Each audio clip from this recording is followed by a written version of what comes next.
ছেড়ে ফেলেছে আর লম্ব নয়। এই মুহূর্তে নেড়াকে ডেকে সুন্দর করে বচ্চুকে বরে বেশি তো সাজিয়ে দেবো। নেড়া, এই নেড়া, আসি বাবু। কোথায় গেলি তুই?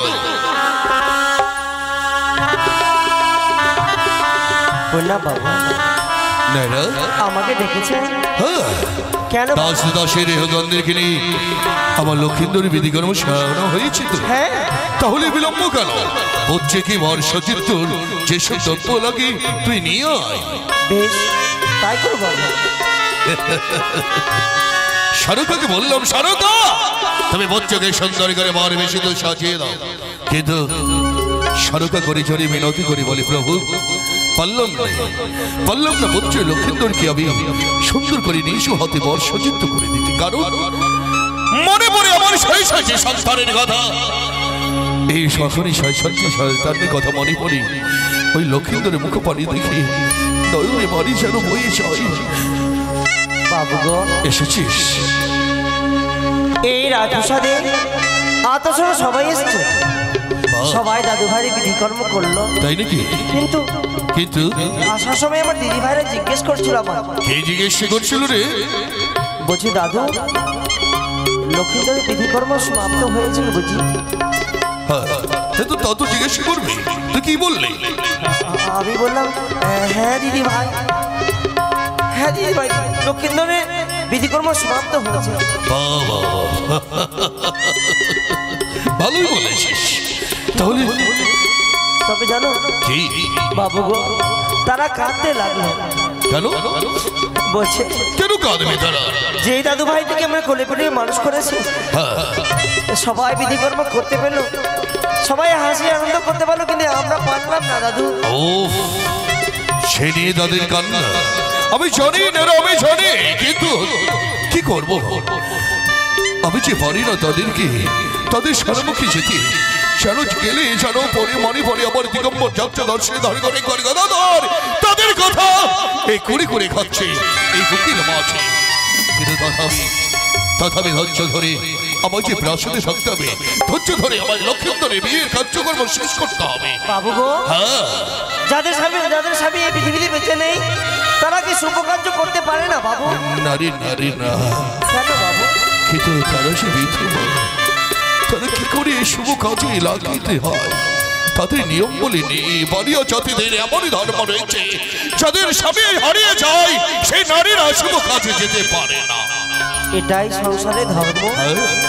বেশ, তাই লক্ষিন্দরকে নিয়ে আয়, সময় হয়ে যাচ্ছে। দাদু ভাই, লক্ষিন্দরকে সাজিয়ে দিতে হবে। ও দাদু ভাই, এসো দাদু, সময় বয়ে যায়। বাবু গো, দেখি মুকুট মালা মালাকারের বাড়িতে কত সুন্দর করে সাজানো হয়েছে, তাই না? প্রণাম হয় তবু চরণে পিতা। আশীর্বাদ করি বচ্চ দীর্ঘ দাদু। হ্যাঁ ভাইয়া, সুখে থাক, সুখে থাক, সুখে থাক। লক্ষায় পিতা, আজ সেই দেখ না, এই প্রাসাদটি কি সুন্দর আলোময় হয়ে উঠেছে, তাই না? সত্যি বলেছেন পিতা। আলোকিত হয়ে গেছে সাদের চঞ্চলা নগর, সকলে মিলে আনন্দে মেতে গেছে। সেই দেখ প্রত্যেকের মুখে মুখে মৃত হাসি বদনে ফুটেছে। এই হাসির বদনে তোকে কোথায় যেতে হবে জানিস বাবা? কোথায় যেতে হবে পিতা? আমি বলছি তুই কর্ণপথ কৃষ্ণ সমান কর হইয়া যে চলো রে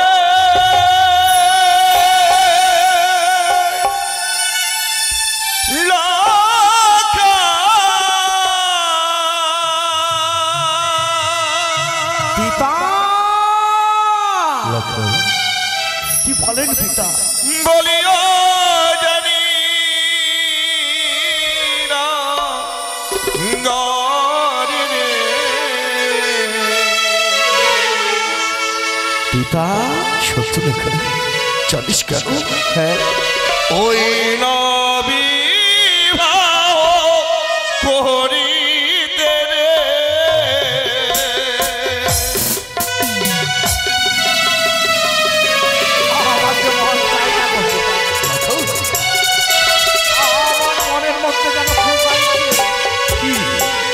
ওখানে গেলে হয়তো আমার ক্ষতি হবে।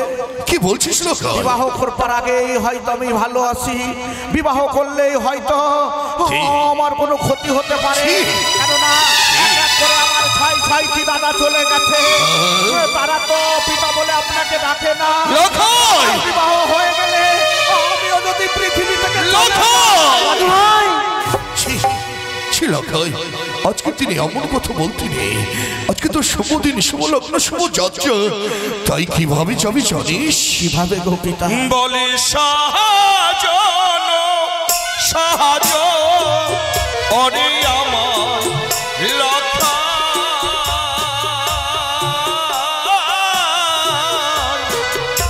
আমার পাহাড়ি আর দোলাল রে।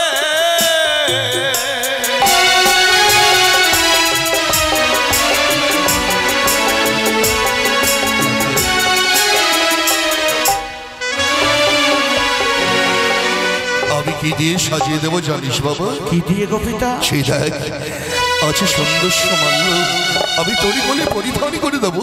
মালা? কেন না পিতা না, কেন না ভাই? ওই মালা দেখে আমার ভয় হয়। কিসের ভয়? ওই মালা আমি পরে নিতে পারবো না। লক্ষাই এই সুন্দর মালা পরিধান করতে হয়, তবে আই ওই না মালা পাহাড় অরে আমার লক্ষা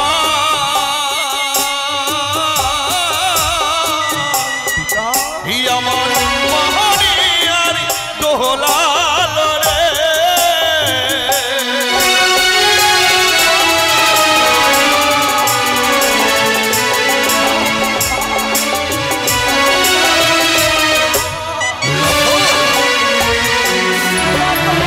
মালা না দেবে ওহ মরে গো পিতা,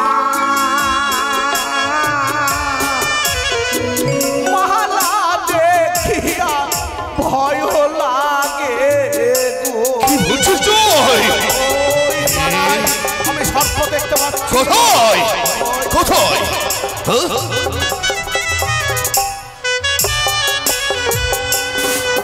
ও গো সর্প কিলি কিলি করে গো পিতা,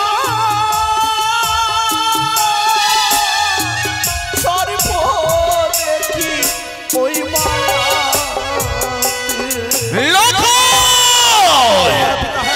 এই মালার উপরে কোথায়? আমাকে ছোঁয়া দেওয়ার জন্য আমি বলতে পারবো না। এই মালার উপরে সর্প কই? আমি তো কোথাও দেখতে পাচ্ছি না। তুই কি দেখতে পাচ্ছিস? দেখতো দেখতো না না দাদু ভাই, কোনো সর্প নেই। কিন্তু আমি তো দেখতে পাচ্ছি ওই তো ওই সর্প আমাকে ছোঁয়া দেওয়ার জন্য এগিয়ে আসছে। না। আমি বলতে পারবো না। লক্ষাই এই তোরে পিতা বেঁচে থাকতে আরে ভয়ের কোনো কারণ নেই। এই সুন্দর মালা পরিধান কর, এই মালা পরিধান করে তোকে যে বিয়ে করতে গেলে হবে অন্তরে ভবনে। কিন্তু না পিতা, বাবু ওই মালা পরলেই তো আমার কষ্ট হবে। ওই মালা পরলে সর্প আমায় ছবল দেবে, আমি মালা পরতে পারবো না। আমার বাবু, এই দাদু ভাই যদি এই মালা দেখে ভয় পায়, থাকলে বাবু মুকুট পরিয়ে দিলেই যে হয়ে যাবে। তাই যদি হয় নিও লক্ষাই, এই মালা দেখে যদি তোর ভয় হয় আর কি পরিধান করে দেবো জানিস? কি মনে সোমবার মহক পরে লক্ষা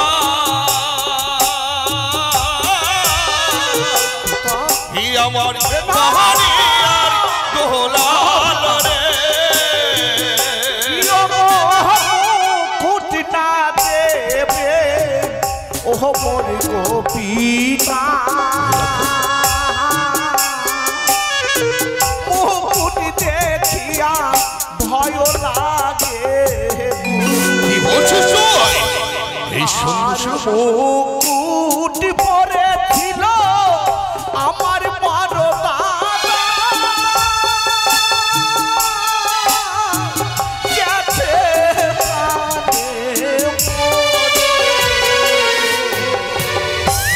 মুকুট ছাড়া কি বিয়ে হয় না গো পিতা? মুকুট মালা ছাড়া আমায় নিয়ে চলুন সাদের উজানি নগরে বিবাহ করতে। আমি বড় আনন্দ পাব পাবো না, এই চাঁদ যে আশা করে সে কখনো নিরাশা হয় না। বুঝি আছি ওই বেটি কানে তোরে নয়নে সর্পের ছায়া দিচ্ছে।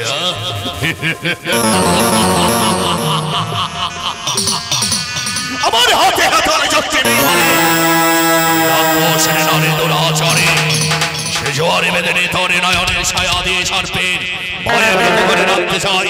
ওই কানে চাই এই সাথের ওচো মাথা নিচু হয়ে পড়া। বুঝে আছি পঞ্চমর খানিকক্ষণ অপেক্ষা কর, শেষ হবে দর্ব। তুই নিজে বলবি বাবা, তুমি আমায় পরিধান করে দাও।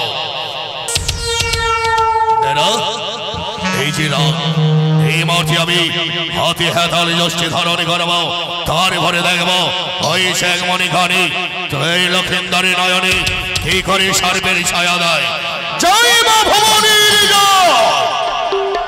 দেখি এই মালাম করিল আমি আমার ভবানীকে শরণাপন্ন হব।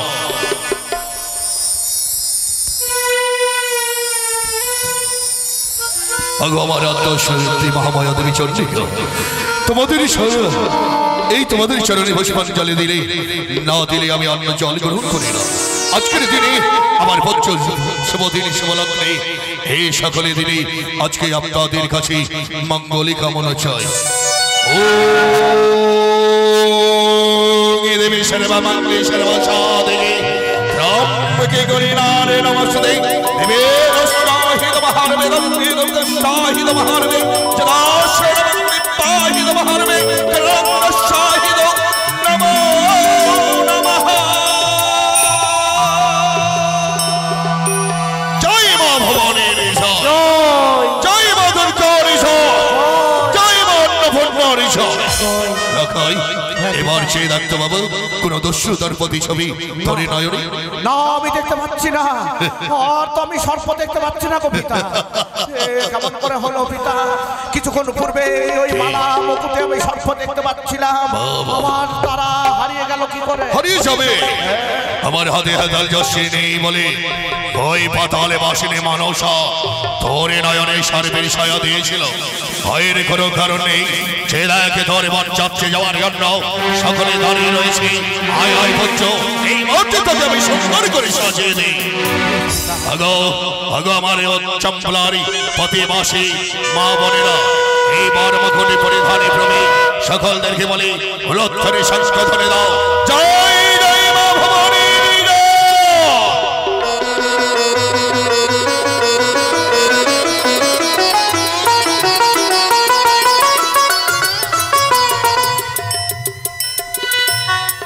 আশীর্বাদ করবো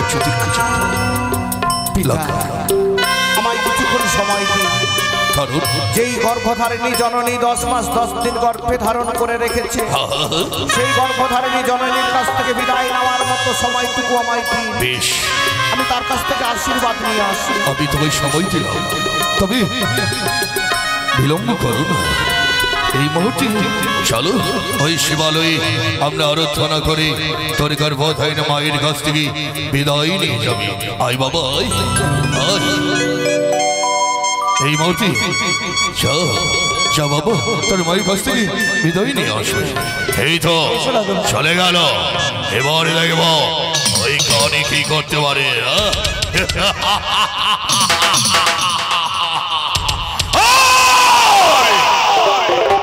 লোকসাথী কানে তুই যতই ছলনা কর, এই চাঁদের কাছে নয়, চাঁদের কাছে মাথা নত হয়ে থাকতে হবে তোকে। চাঁদ হস্ত হাসি হাসিবে। জয় শিবা সস্তা। ঠাকুর ঠাকুর আমি পারিনি,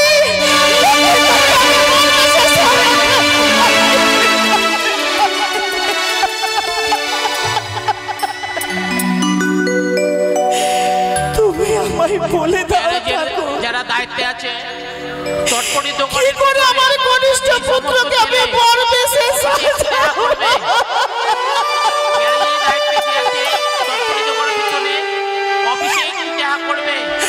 তাই তো সবের কথা অমান্য করে আমি তোমারই চরণ তলে এসে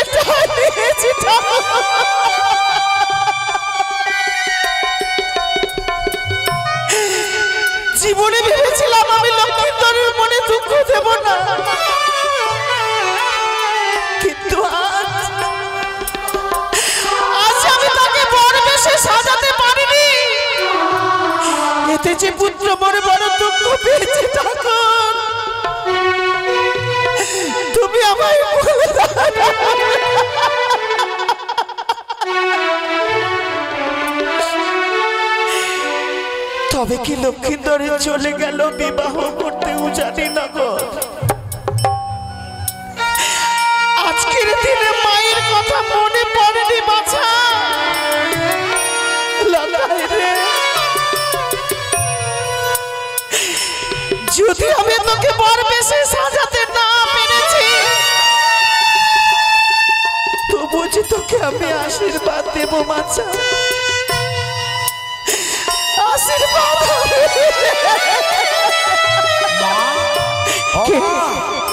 তুমি এখানে? লকাই নগরের সারাটা রাত প্রাসাদে আমি তন্ন তন্ন করে খুঁজলাম, তোমাকে কোথাও পাইনি। আর ঘরের কোণে বসে ঢুকরে ঢুকরে কান্না করছো গো জাননি। সে দেখো মা, সে দেখো কত সুন্দর বর বেশে সাজিয়ে দিয়েছে পিতামহ। এবার তুমি প্রাণ ভরে আমায় আশীর্বাদ করলে। কেন লকাই? সাদের চম্পলা নগর পরিত্যাগ করে চলে যাব উজানি নগরে। উজানি নগর কেন যাবি বাছা? কেন? আমার যে শুভ পরিণয়।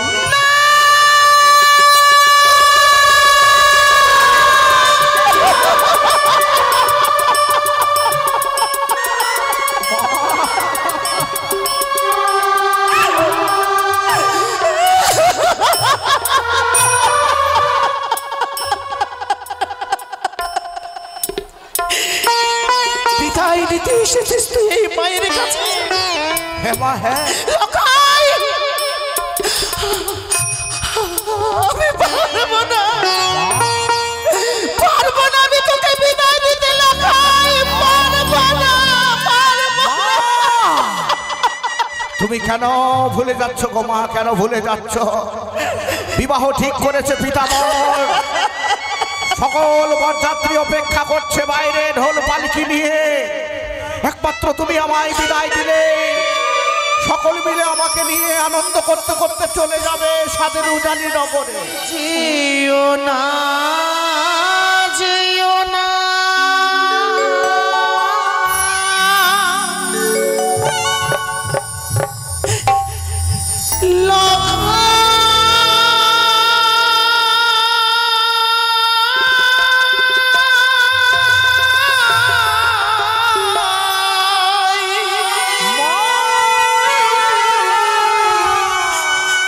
ওরে বিবাহ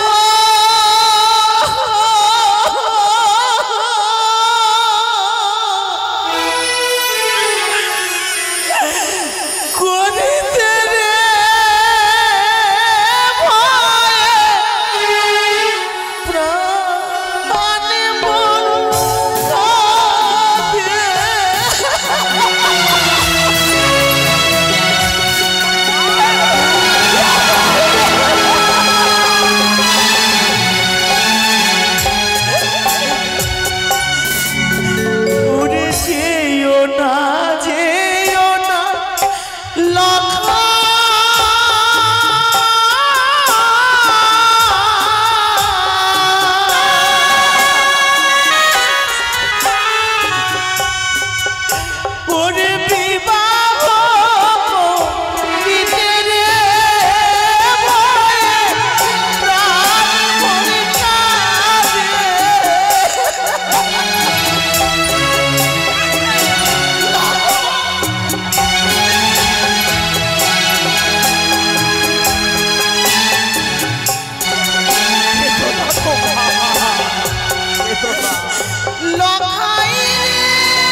উড়ে মা হাওয়া যে কত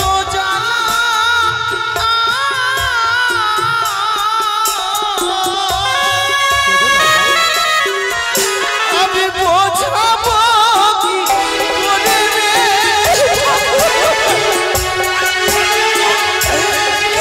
আমি লগাই রে বিদায়ের কথা বলিস নি বাছা। তুমি আমায় আশীর্বাদ করো, তুমি আমায় হাসি মুখে বিদায় দাও। ওই অদূরে চেয়ে দেখো সকল বরযাত্রী ঢোল পালকি নিয়ে অপেক্ষা করছে গো মা। মা তুমি আমায় প্রাণ ভরে আশীর্বাদ করবে না?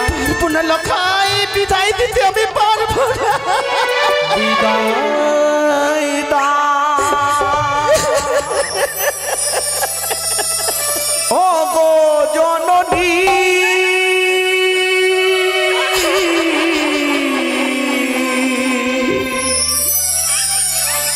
ফিরে যেন আসি মা গো আমি।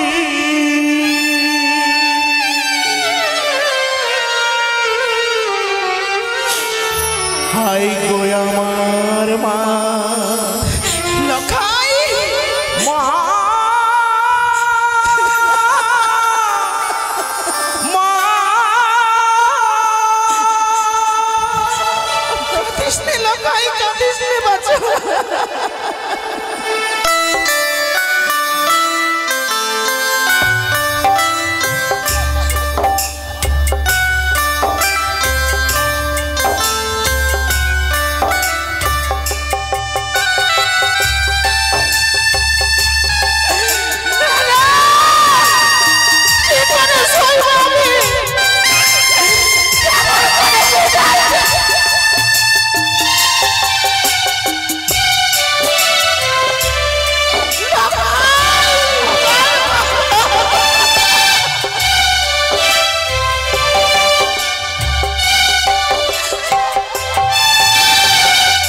বিদায় দাও ও গো জননী, ফিরে যেন আসি মা গো আমি। বিদায় দাও ও গো জননী, ফিরে যেন আসি মা গো আমি। হায় গো আমার মা জননী, দেখালে এই বিশ্বভূমি। হায় গো আমার মা জননী, দেখালে এই বিশ্বভূমি। তোমার কৃপায় এলাম আমি।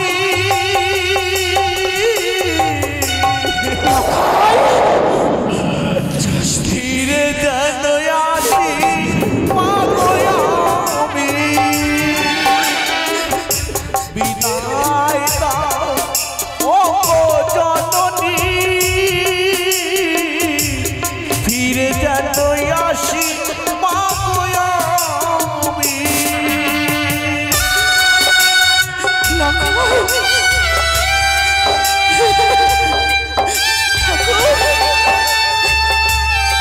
আশীর্বাদ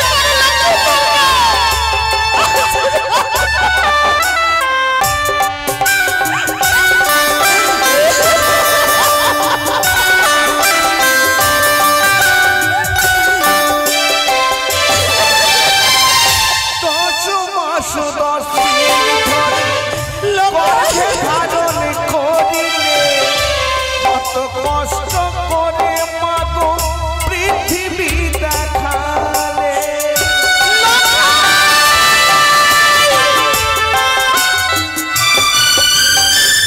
10 মাস 10 দিন গর্ভে ধারণ করিলে। কত কষ্ট করে মা গো পৃথিবী দেখালে। হায় গো আমার মা জননী, দেখালে গো বিশ্বভূমি। হায় গো আমার মা জননী, দেখালে গো বিশ্বভূমি। তোমার কৃপায় এসেছি আমি। ফিরে যেন আসি মা গো আমি, বিদায় দাও ও গো জননী, ফিরে যেন আসি মা গো আমি।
বিশ্বভূমি আমার মা জননী দেখালে গো বিশ্বভূমি, তোমাদের কৃপায় এসেছি আমি।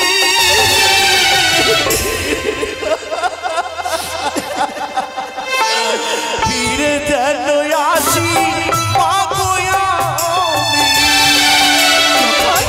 বিদায় দাও ও গো জননী, ফিরে যেন আসি মা গো আমি।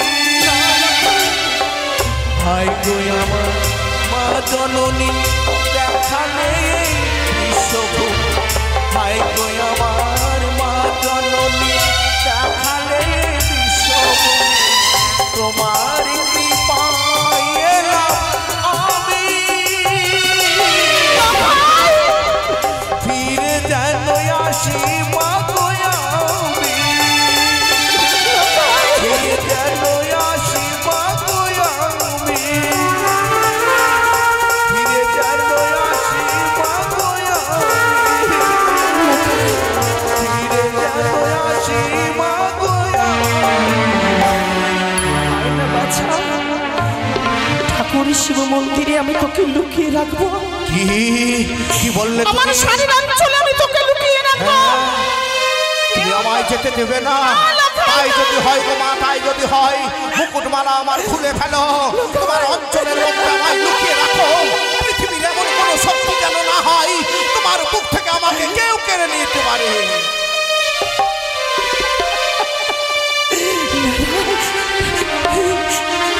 এই বস বাবা, আমি তোকে লুকিয়ে রাখবো। না ঠাকুর, আমাকে তোমার অঞ্চলের মধ্যে লুকিয়ে রাখো। তুমি শুধু আমায় এই আশীর্বাদ দাও, আমার বুকের মানিককে যেন কেউ কেড়ে নিয়ে যেতে না পারে ঠাকুর, কেউ না। লক্ষিন্দরকে বয়স দিয়েছি তার মায়ের কাছে বিদায় নিতে, কিন্তু এত বিলম্ব হয় কেন? যাই যাই ভাই লক্ষিন্দরের নিকটে যাই। শারকা, শারকা, এই শারক, শারকা সারা দিচ্ছে না কেন? তবে গেল কোথায়? ওই তো না জানি শিব মন্দিরের দিকে যাই। এ দেখি দেখি দেখি শারকা, নারা তুই মন্দিরের সামনেই দাঁড়িয়ে রয়েছিস বাবা কেন? তোর মা কোথায় রে? হ্যাঁ? তোর মা কি বলছিস? আরে মুখে কথা বল। তোর মা কোথায়? তোর ভাই লক্ষিন্দর কোথায়? অপরদিকে সকলে বরযাত্রীগণ দাঁড়িয়ে রয়েছে, সকলে বরযাত্রী যাবে বলে ভাবতে বাজরে ধমধমে ঘরে, কিন্তু তুই এখানে তোর মা।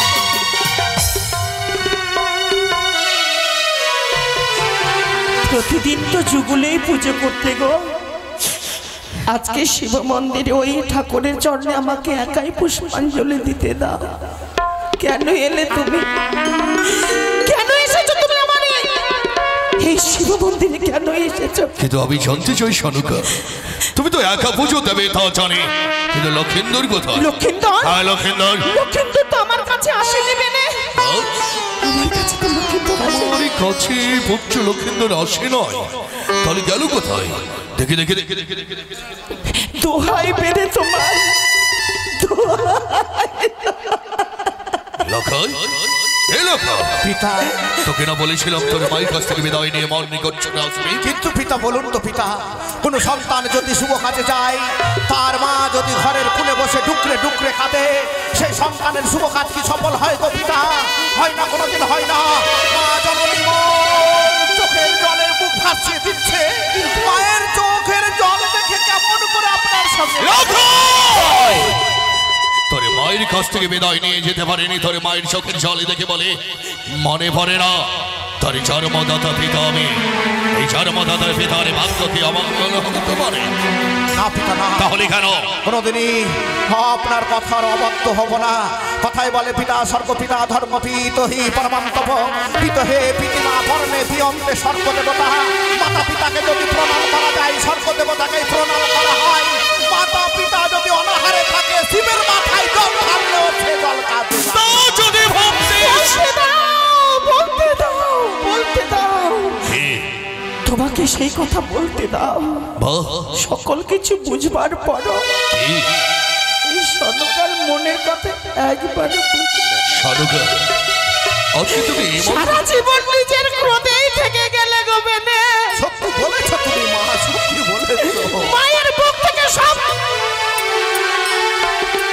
নিঃস্ব হয়ে গেল, শানুকা, তবু সনিকা তোমার ছাদের তুলে এখনো পর্যন্ত বেঁচে আছে শুধু এই লক্ষিন্দরের বুকে মা ডাকটা শুনে।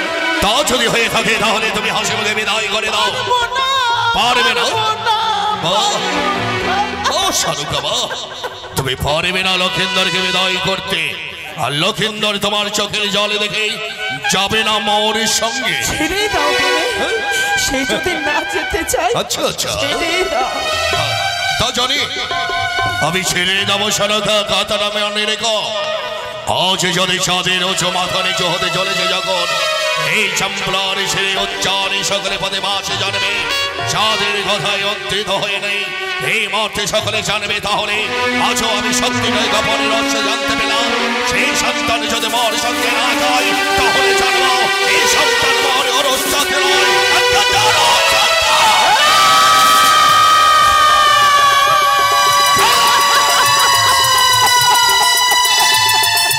বাতাস কেন তুমি নিঃশব্দ হয়ে গেছো? বাতাস কেন নিঃশব্দ হয়ে গেছো? বিনা মেঘে আমার মাথায় বজ্রাঘাত দাও। শুনলে গো জননী মন, শুনলে পিতৃবাক্য মন শুনলে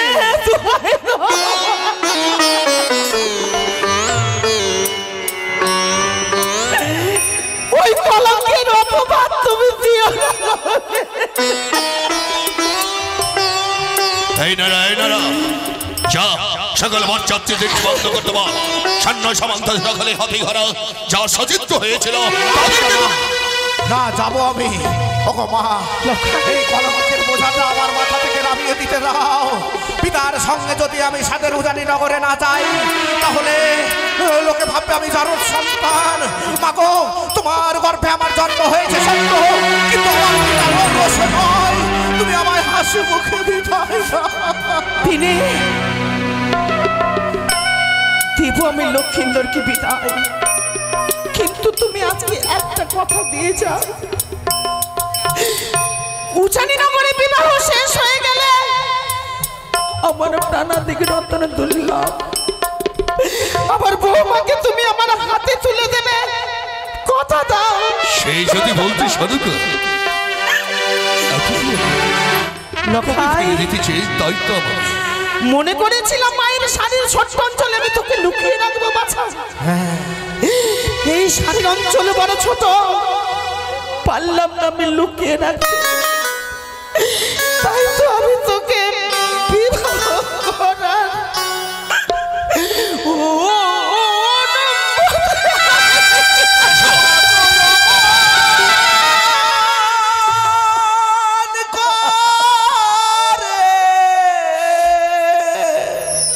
না মা কেঁদো না গয়া। ও তোমার চোখের জলে আই পদ যে আমার মাগো পিছন হয়ে যায়। ও তোমার চোখের জলে পদ যে আমার মাগো পিছন হয়ে যায়। মাগো ঘরে কেঁদো না গয়া। তোমার চোখের জলে পদ যে আমার পিছন হয়ে যায়। তোমার চোখের জলে পদ যে আমার এসো পুত্র পিছন এসো। হয়ে যায়।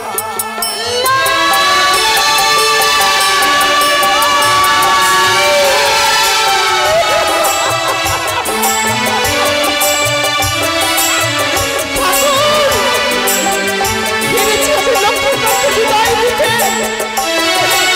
তুমি শুনি এই আশীর্বাদ করো, বিবাহ শেষ হয়ে গিয়ে যেন আবার আমার সন্তানের বুকে ফিরে আসে। দুর্গা, দুর্গা। খোদাই বরযাত্রীরা, তোমরা সকলে তৈরি হও।